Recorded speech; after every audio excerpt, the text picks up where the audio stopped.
Does your home ever feel a little dull, stuffy, like it's just lacking that spark of life? You might be surprised how much of a difference a few indoor plants can make. Welcome back to Garden Nest Living. Most of us spend about 90% of our time indoors, but indoor air can be up to 5 times more polluted than the air outside. Dust, stagnant air, and a lack of humidity can leave us feeling sluggish and disconnected from nature. This is where our leafy friends come in. Indoor plants aren't just decor, they are living, breathing air purifiers.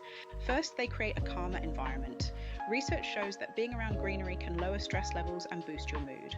They also improve humidity, acting as natural humidifiers that make the air easier to breathe, especially in dry winter months. And of course, they add a layer of natural beauty and Hampshire-inspired style that no furniture can replicate. But the real magic is in the science. Plants, along with their soil microbes, can help filter out common household toxins. However, many people jump in and make common mistakes. The first is choosing plants that are far too difficult for beginners, or putting a sun-loving plant in a dark corner. Location is everything if you want your air purifiers to actually work. And the biggest mistake?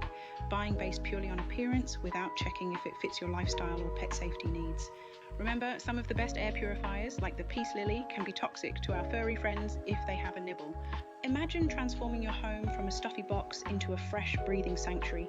It's easier than you think.